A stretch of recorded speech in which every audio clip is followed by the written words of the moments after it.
তো hello guys, আসসালামু আলাইকুম। আশা করি সবাই ভালো আছেন। তা আমি আছি আলহামদুলিল্লাহ ভালো। তা আজকে দেখেন সৌদি আরবের অবস্থাটা কি। এই যে আমার পিছনে একটা পাইপ দেখতে আছেন, এই পাইপটা কিন্তু এস খারাপ। তো এমন সৌদি আরবের অবস্থাটা কি দেখেন। সৌদির এ মূল্যত অনেক এস খারাপ বেচবো। তা আমারে আনছে মূল্যত হচ্ছে, বাট আমারে আনছে এটারে 3 পিস করে দেওয়ার জন্য, মানে এটারে বিক্রি করবে। তো এটারে 3 পিস করে দিতাম, তো বিক্রি করবে আর কি। তো দেখেন যে সৌদি আরবের অবস্থাটাই কি, সৌদির এমন এস খারাপ বেচতে আছে। তো আমরা বাঙালিরা আর কি করব, এটা তো আর না বলে, এটা তো আর কিছু বলার নাই।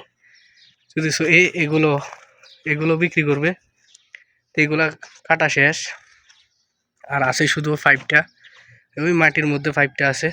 এই যে দেখেন, এই এগুলা যদি কাটছে, তো এগুলা কাটছে, এগুলা ও স্ক্র্যাপ হিসাবে বিক্রি করবে। তো আমারে আনছে মূলত, বাট আমারে আনছে এগুলা মানে কেটে দেওয়ার জন্য আর কি। তো এই মাছুরাটা দেন, এটা আমি এটা এত ওজন, মানে এটা বলার বাইরে। এটা আমি আলগি দিয়ে লড়াইতেও পারি না, এত ওজন।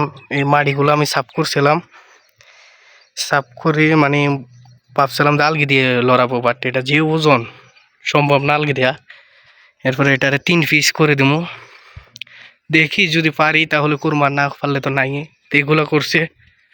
সৌদি আরবের অবস্থাটা কি, সৌদি আরবে এখন সৌদির এস খারাপ বেছে। তো আমরা সাধারণ মানুষ সৌদি আরবে কীভাবে কাজ করে খাই সেটা তো বুঝে নেই। তো দিন শেষে একটা কথাই বলতে চাই, তবে আসবেন আপনারা বিদেশে, সবাই দেখে শুনে আসবেন, ভালো কাজ দেখে আসবেন, এটাই বলা। আর যদি কাজ নিয়ে ভিডিও দেখতে চান তাহলে আমার ফেসবুক থেকে দেখলে পেজটারে ফলো করে দিবেন, আর ইউটিউব থেকে দেখলে সাবস্ক্রাইব করে দিবেন। আমি মানে রেগুলার কন্টেন্ট আপলোড করি আপনাদের জন্য। তো এই দেখেন সৌদি আরবের পরিস্থিতিটা। তো আল্লাহ হাফেজ, ভালো থাকবেন, নেক্সট ভিডিও দেখা হবে।